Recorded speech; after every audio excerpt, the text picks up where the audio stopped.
사도신경으로 신앙을 고백하겠습니다. 나는 전능하신 아버지 하나님 천지의 창조주를 믿습니다. 나는 그의 유일하신 아들 우리 주 예수 그리스도를 믿습니다.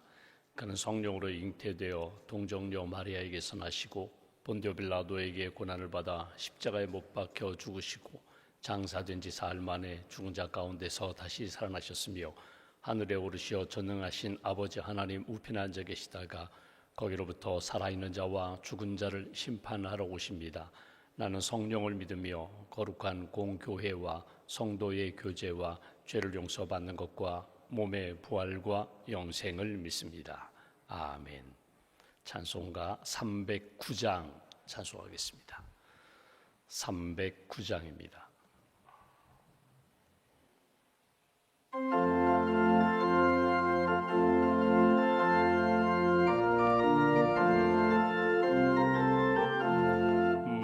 목마른 내 영혼 주가 이미 허락한 그 귀한 영생수 주여 갈망합니다. 그 약속 따라서 힘써 간구하오니 오 주여 내 기도 들어주소서. 예수의 사랑 예수의 사랑 바다 물결같이 내게 임하니 영광의 물결에 온전히 쌓여서 내 영혼의 기쁨 한량 없도다. 주 내게 약속한 큰비 내려주시려 은혜의 저 구름 건너편에 떠올라 그 귀한 징조가 내게 밝히 보이니 나 힘을 다하여 주께 간구합니다.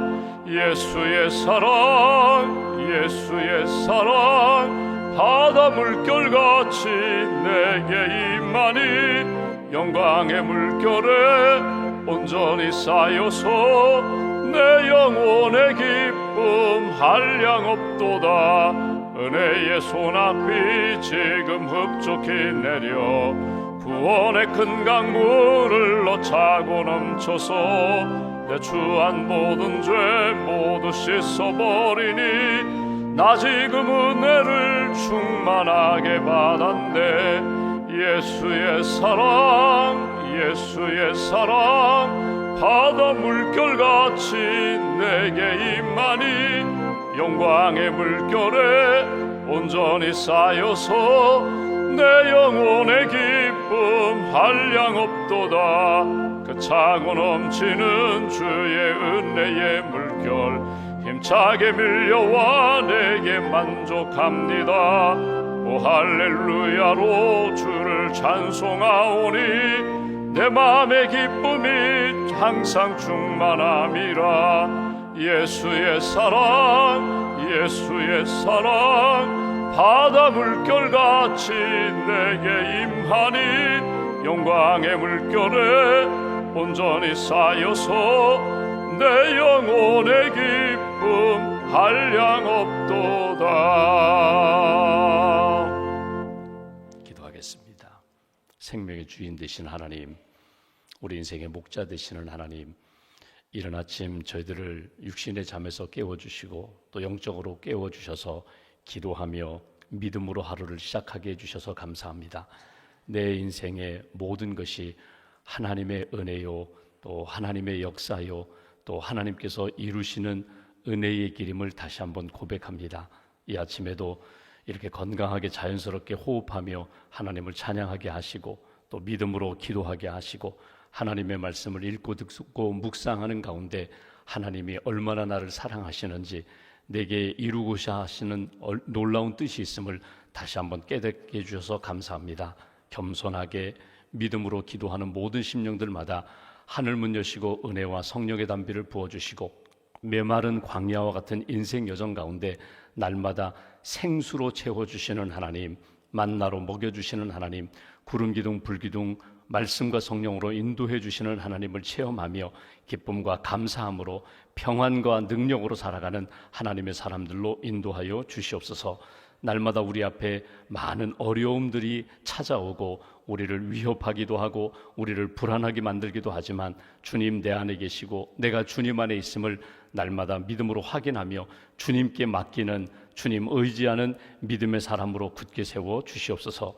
이 아침에도 기도합니다. 주님, 우리의 연약함을 아시고 우리의 아픔과 상처를 아시고 우리의 고통을 아신 하나님, 주님께서 피 묻은 손으로 우리의 연약한 부분에 안수해 주시기를 원합니다.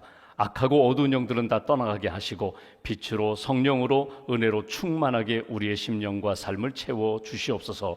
하나님을 섬기며 하나님의 뜻 이루기에 부족함이 없도록 말씀과 성령의 영성으로 채워주시고 오늘 하루도 주신 말씀 붙잡고 내 배에서 생수의 강이 넘치리라. 우리의 심령과 우리의 삶 가운데 넘치는 성령의 은혜와 하나님이 주시는 말씀의 은혜가 오늘도 우리의 삶을 이끌어갈 수 있도록 주님 도와주시옵소서. 수해로 인하여 많은 어려움을 겪고 있는 그런 가정과 지역을 주님 붙들어 주시고 슬픔 당한 가정들 주님 위로하여 주시고 이때에 서로를 위로하고 격려하면서 하나님이 우리에게 남겨주신 이유와 뜻을 붙잡고 믿음의 청지기의 삶을 잘 살아가는 저희 모두가 될 수 있도록 크신 은총으로 함께하여 주시옵소서.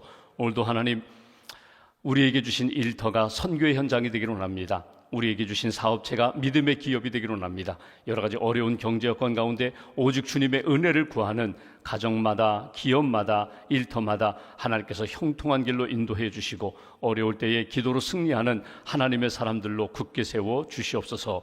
하나님, 여름 성경학교 수련회를 준비하는 우리 교사 선생님들에게 풍성한 영성을 덧입혀 주시고 기쁨과 감사함으로 하나님의 은혜로 이 모든 일들 준비하며 이루어갈 수 있도록 주께서 은혜를 더하여 주시옵소서.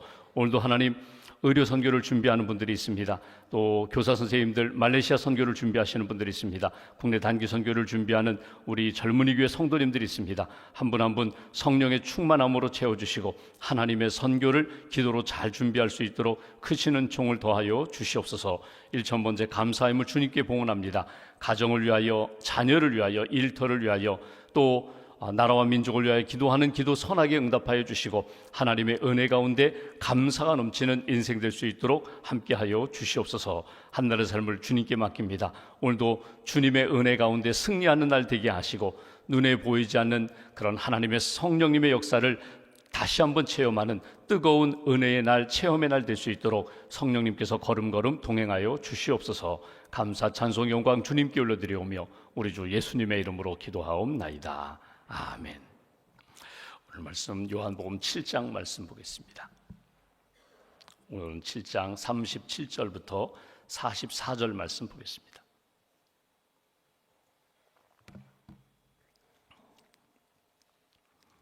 요한복음 7장 37절부터 44절까지 함께 봉독하겠습니다. 명절 끝날 곧 큰 날에 예수께서 서서 외쳐 이르시되 누구든지 목마르거든 내게로 와서 마시라. 나를 믿는 자는 성경의 이름과 같이 그 배에서 생수의 강이 흘러나오리라 하시니 이는 그를 믿는 자들이 받을 성령을 가리켜 말씀하신 것이라. 예수께서 아직 영광을 받지 않으셨으므로 성령이 아직 그들에게 계시지 아니하시더라. 이 말씀을 들은 무리 중에서 어떤 사람은 이 사람이 참으로 그 선지자라 하며 어떤 사람은 그리스도라 하며 어떤 이들은 그리스도가 어찌 갈릴리에서 나오겠느냐. 성경에 이르기를 그리스도는 다윗의 씨로 또 다윗이 살던 마을 베들레헴에서 나오리라 하지 아니하였느냐 하며 예수로 말미암아 무리 중에서 쟁론이 되니 그 중에는 그를 잡고자 하는 자들도 있으나 손을 대는 자가 없었더라. 아멘. 주님의 은혜와 평안이 여러분과 함께 하시기를 기원합니다. 오늘 말씀은 요한복음의 그 유명한 말씀 배에서 생수의 강이 흘러나오리라. 오늘 이 말씀 37절, 8절, 9절 요 세 절 말씀을 오늘 시간 있을 때마다 또 읽고 묵상하시고 또 읽고 사모하시고 또 하나님의 말씀을 읽고 사모하는 가운데 하나님께서 우리 심령 가운데 부어주시는 성령의 은혜를 체험하는 그런 귀한 아침 또 귀한 날 되시기를 주님의 이름으로 기원합니다. 37절 말씀을 보면 명절 끝날 곧 큰 날 이렇게 표현했습니다. 명절이라는 것은 오늘 지금 예수님이 예루살렘 성전에 올라가셨는데 초막절이거든요. 이 장막절의 절기 일주일 동안 쭉 지키는 가운데 마지막 날 큰 행사장에서 예수님이 하신 말씀이다. 우리가 성경을 읽어보면 구약 성경이나 또 신약 성경에 예수님이 절기에 예루살렘 성전에 올라가셔서 절기를 지키셨다 이런 말씀을 읽을 때마다 참 이해가 안 되는, 인간적으로 보면 이해가 안 되는 부분이 있습니다. 그들이 안식일을 지키죠, 절기를 지키죠, 월삭을 지키죠. 이렇게 절기를 계속 지킨다면, 이렇게 안식일을 철저히 지킨다면 언제 그들의 생업에 의해서 농사를 짓는다든지 목축 양을 친다든지 아니면 장사를 한다든지 그들은 어떻게 먹고 살았을까? 뭐 그런 생각이 들죠. 아니 일주일 안식일은 당연히 그들이 엿새 동안 일하고 하루 쉬는 날이니까 그날은 영적으로도 안식을 하고 재충전하고 육신적으로도 재충전하고 쉼이 필요하거든요. 모든 인생은 밤과 낮에 일하고 밤에 쉬는 안식의 시간이 필요하고 일주일의 하루는 내가 생업에 전념하던 그런 시간이 아니라 주님께 전념하면서 주님 앞에서 나를 돌아보고 재충전하고 말씀과 은혜를 받는 그 시간이 필요한데, 예를 들면 절기 같은 경우는 멀리 떨어져 있는 경우는 1년에 3차례 너희들이 유월절을 지키라, 77절, 오순절, 우리로 얘기하면 맥추감사절입니다. 맥추절을 지키라, 77절을 지키라, 초막절을 지키라, 추수감사절이거든요. 그러면 집에서 떠나서 3, 4일 걸어서 예루살렘에 올라갑니다. 일주일 절기를 지키게 됩니다. 또 3, 4일 집으로 내려오면 거의 2주 동안은 생업을 손 놓고 자기가 일하는 일터에서 손 놓고 예루살렘 다녀오는 길인데, 이렇게 1년에 3번 절기를 지키고 월삭을 지키고 또 안식일을 지키면 도대체 우리는 뭘 먹고 사나? 성경에 보시면 구약에 하나님이 이렇게 말씀합니다. 나에게 예배하고 나에게 전념하고 내가 준 약속의 말씀을 지키면 부족한 부분이 있느냐? 내가 채우리라. 내가 보장하겠다는 거예요. 이 믿음이거든요. 아니 하루 쉬는 것이 아니라, 이틀 쉬는 것이 아니라 일주일 꼬박 일해야 농사를 짓고 장사를 하고 사업을 하고 꼬박 일주일 열심히 하루도 빠짐없이 이렇게 일을 해야 그나마 먹고 사는 것 아닌가? 근데 하나님은 이렇게 말씀하지 않으세요. 하나님은 그렇게 말씀하지 않으세요. 쉴 때 쉬라는 거예요. 만나야 할 때 만나라는 거예요. 내게 와서 나를 만나면 너에게 채워주리라, 그리고 공급하리라. 이것이 하나님의 약속이거든요. 그 믿음 가지고 이스라엘 백성들은 절기를 지켰고 안식일을 지켰습니다. 근데 오늘 여기 절기 가운데 특별히 이 초막절은 아주 특별해요. 초막절의 특징은 왜 초막인가 하면 이스라엘 백성들이 광야에서 40년 동안 광야 생활을 했습니다. 그때 천막 생활을 했거든요. 그때 성막이 있었고 그들의 삶의 중심에 성막이 있었고 하나님의 임재와 영광이 나타나는 이 성막 중심으로 12지파가 쭉 둥그렇게 이렇게 초막을 짓고 천막을 짓고 살았거든요. 이거 잊지 말라는 거예요. 너희들이 광야에서 집 짓고 산 것이 아니라 천막 짓고 살았다는 거예요. 그리고 어느 날 그 하나님의 임재하심, 구름 기둥이 옮겨가는 거예요. 빨리 천막 거두어서 또 짐 싸가지고 옮겨가는 거예요. 이렇게 40년을 살았는데 하나님께서 광야 여정 가운데 우리가 배고파 죽지 않았다, 입을 것이 없어서 해지지 않았다, 궁핍하지 않았다, 하나님이 채우시고 먹이신 것을 기억하면서 하나님만 의지하고 감사하는 절기를 지키라. 이게 초막절이거든요. 근데 초막절의 특징 중에 하나가 뭐냐면 그때는 추수감사절이기 때문에 먹을 것이 많아요. 풍성해요. 그러니까 하나님께서 우리의 삶 가운데 먹여주시고 입혀주신 은혜를 기억하며 감사합니다. 이렇게 드리는 절기가 이 초막절입니다. 초막절에 그들이 늘 갖고 있는 감사의 내용이 있어요. 그건 뭐냐면, 하나님, 우리의 인생이 광야 여정과 같은데 우리가 이 땅에 살다가 언젠가는 영원한 하나님 나라 주님의 품에 안길 것을 믿고 이 땅에서의 광야 여정 잘 감당하게 해주세요. 사도 바울이 이런 표현을 씁니다. 우리의 인생이 우리의 장막이 무너지면, 우리 인생집이 무너지면, 이 땅에서 나그네의 삶 같은 그런 인생의 여정이 끝나면 영원한 하나님이 지으신 영원한 하늘집에서 우리는 영원히 살 것을 믿습니다. 이게 고린도 교회 편지하면서 전해주는 내용이거든요. 어찌 보면 우리의 인생이 천막 생활하는 것과 똑같아요. 영원히 살 거야? 영원히 사는 집이 있나요? 결국은 이 땅에서 살다가 하나님이 부르시면 천막 걷어가지고 주님의 나라로 이사하는 것처럼 우리의 인생이 그렇다는 거예요. 이 초막절 마지막에 하는 행사가 뭐냐면 이 물을 쏟아붓는 행사를 합니다. 그러니까 이스라엘 백성들이 실로암 연못에서부터 성전에 이르기까지 두 줄로 쫙 서가지고 실로암 연못에서부터 물을 길어 이렇게 성전에까지 나르는 거예요. 그리고 대제사장이 순금 항아리에다가 물을 담아서 실로암 연못에서부터 성전에까지 계속 이렇게 안고 와가지고 마지막 성전에다가 그 물을 쏟아붓는 거예요. 그러면 성전에서부터 물이 쭉 흘러내리는 그 세레모니를 해요. 이벤트를 해요. 왜 이 초막절 마지막 날에 이런 행사를 하는가? 여러분, 광야 여정 가운데 매일 만나로 먹이셨습니다. 고기 먹고 싶다고 할 때 메추라기 내려주셨어요. 구름 기둥 불 기둥으로 인도하셨어요. 근데 중요한 것이 한 가지 있어요. 그건 뭐냐면 40년 광야 생활하는 동안 여러분, 사람이 사는데 가장 기본적인 것, 꼭 필요한 것, 매일매일 필요한 게 뭘까요?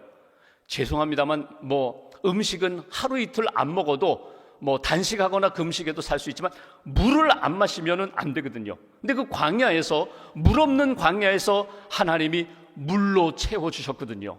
물로 채워주셨기 때문에, 반석에서 물을 내셨기 때문에 그들이 생존할 수 있었거든요.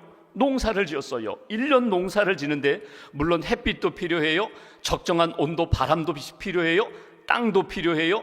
그러나 물이 있어야 농사를 짓고 추수를 했을 거 아니에요. 그러니까 그들이 이 초막절에 가장 기억하는 건 뭐냐면 하나님이 우리에게 물로 먹여주셨고 물을 주셔서 농사하여 이렇게 풍성한 수확을 거두게 하셨습니다. 하나님의 은혜입니다. 그러면서 하나님 앞에서 이 물을 쏟아 부으면서 하나님이 우리에게 부어주시는 생명의 물, 생수를 다시 한번 경험하는 것이 초막절 행사입니다. 오늘 이 초막절 행사를 통하여서 하나님이 기뻐하시는 뜻이 무엇인지를 그들이 체험했다는 거예요.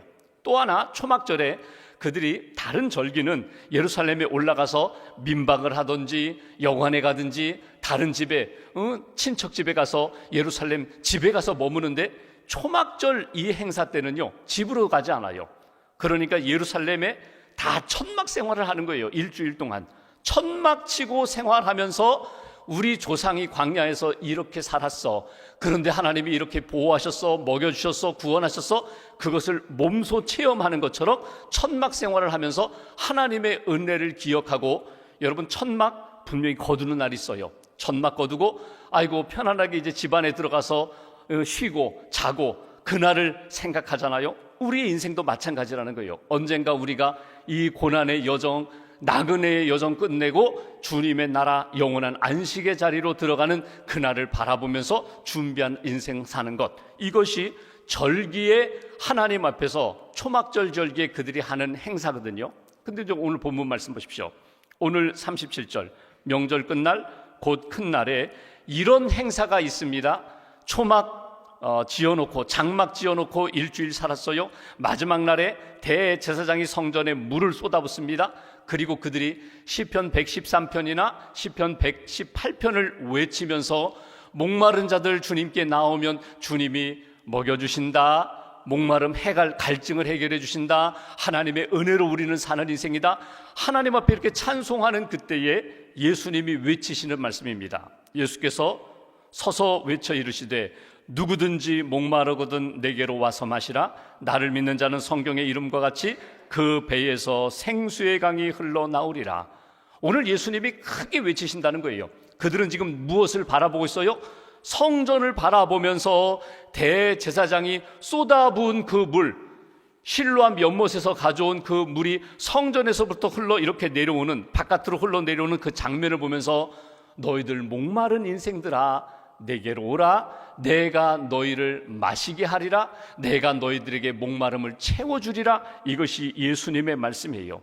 여러분, 우리의 인생을 보면은 우리의 인생에 목마름이 있어요. 저마다 다 가지고 있는 목마름이 있어요.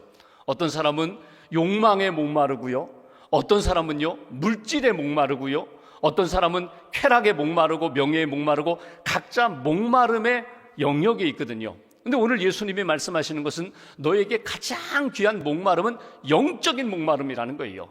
은혜가 임하지 않으면, 예수의 은혜, 성령님의 은혜가 너희 안에 임하지 않으면 끊임없이 너희들은 방황할 수밖에 없다는 거예요. 헤맬 수밖에 없다는 거예요. 여러분 인생을 살면서, 하루를 살면서 여러분 이 무더위에 시원한 냉수 한 그릇 마시고 싶다. 그거 다른 것으로 해결 안 돼요.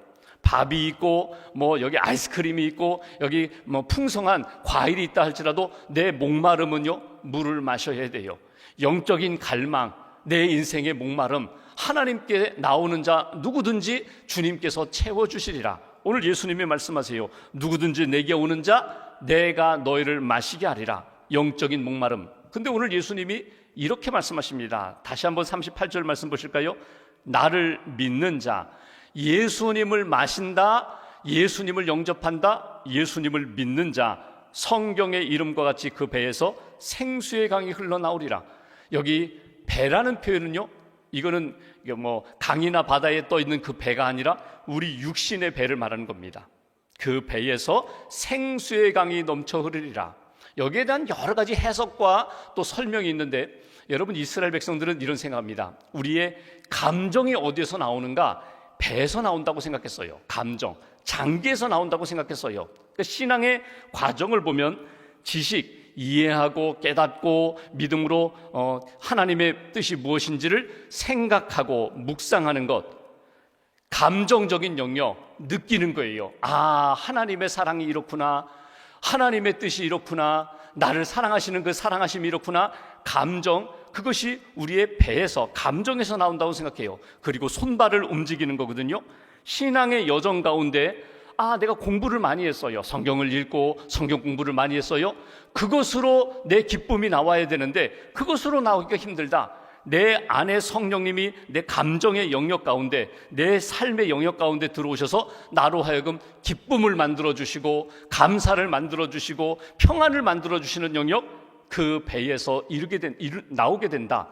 예수님을 영접하는 자, 예수님이 너의 삶의 중심이 되셔서 생각뿐만 아니라 감정도 다스리셔서 너의 심령의 중심에, 내 배에서 생수의 강이 흘러넘치리라. 기쁨과 감사와 은혜와 평안이 너희 안에 흘러넘치리라. 예수님을 영접하면 목마름의 문제, 영적 목마름 해결되리라. 너희 인생의 깨달음뿐만 아니라 감정의 문제도 하나님께서 만들어 주시리라. 그러니까 여러분 신앙생활하면서 기도를 했어요? 예배를 드렸어요? 하나님의 은혜의 보좌 앞에 이렇게 엎드려 있는 가운데 하나님이 그렇구나, 깨달음도 주시고 내 마음 가운데 세상이 주지 못했던 은혜와 기쁨, 평강을 주님이 채워주시리라. 마치 성전에 물을 쏟았더니 물이 차고 넘쳐 흘러내리는 것처럼 너의 배에서, 너의 심령의 중심에서 기쁨과 은혜와 평안이 넘쳐 흐르게 하리라. 이것이 오늘 주시는 말씀이거든요. 그리고 39절 말씀 이렇게 말씀합니다.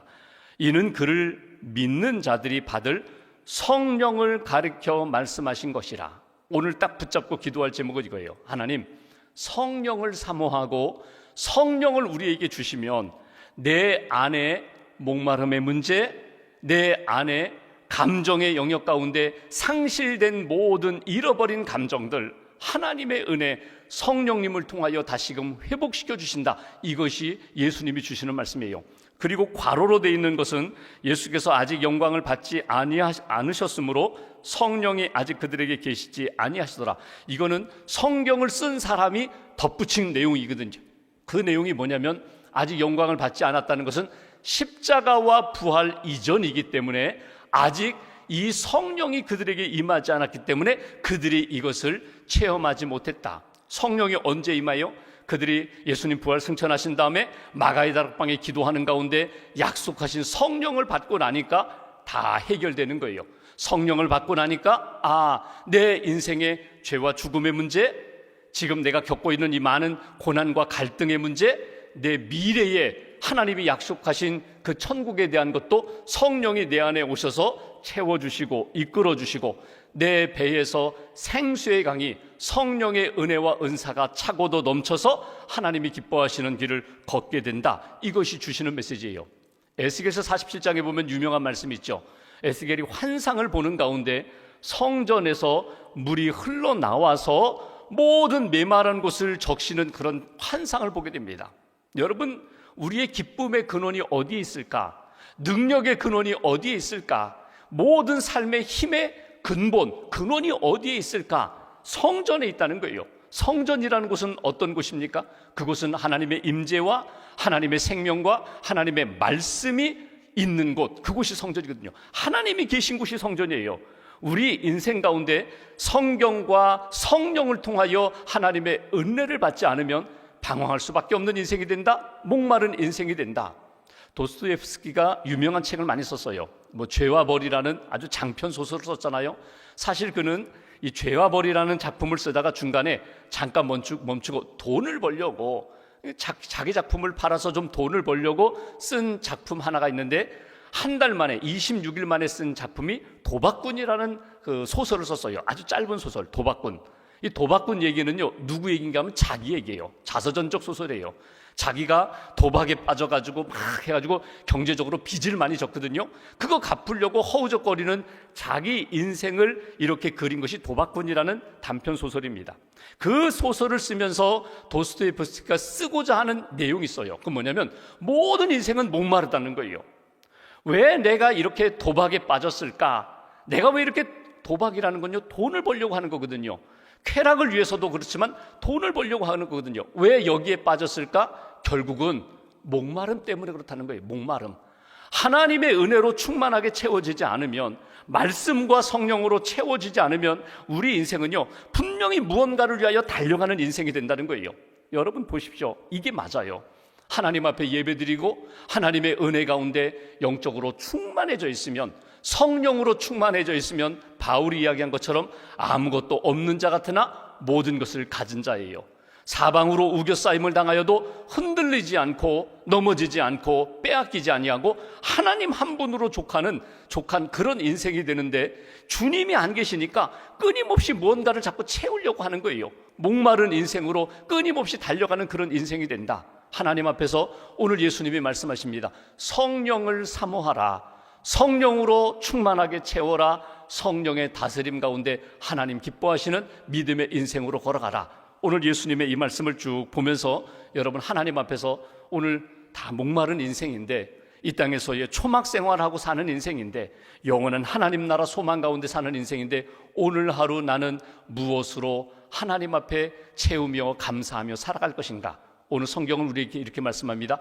성령을 사모하고 예수님을 영접하고 그 안에서 살면 그분이 모든 것을 이끌어 가시리라, 채워주시리라. 감당할 수 없는 여러 가지 고난과 어려움의 문제 그분이 감당할 수 있도록 붙들어 주시리라. 오늘 말씀 꼭 붙잡으시고, 오늘 여기 37절, 8절, 9절 몇 번 이렇게 읽고 묵상하시면서, 목마른 인생 주님의 은혜로 충만합니다. 감사합니다. 주님이 이끌어 주십니다. 고백하며 체험하는 복된 한 날 되시기를 주님의 이름으로 기원합니다. 기도하겠습니다. 오늘 말씀 붙잡고 우리가 함께 기도하겠습니다. 이 아침에도 기도하게 해주셔서 감사합니다. 예수님의 이름으로 기도할 때 주님 우리를 어두움에서, 죄에서 건져주실 줄 믿습니다. 낙심과 또 절망의 자리에서 일으켜 주실 줄 믿습니다. 소망의 사람으로, 믿음의 사람으로, 성령의 사람으로 우리를 변화시켜 주실 줄 믿습니다. 믿음으로 기도합니다. 목마른 인생, 그리고 잠깐 동안 지나가는 순례자, 나그네와 같은 인생, 그러나 영원한 하나님 나라 바라보면서 믿음으로 성령으로 충만하게 체험을 입고 살게 도와달라고, 오늘도 우리 인생 나를 통하여 예수 그리스도의 복음의 역사가 많은 사람들에게 흘러가는 그런 축복과 은혜와 복음의 통로가 되게 해달라고 오늘 말씀 붙잡고 마음 모아서 함께 기도하겠습니다.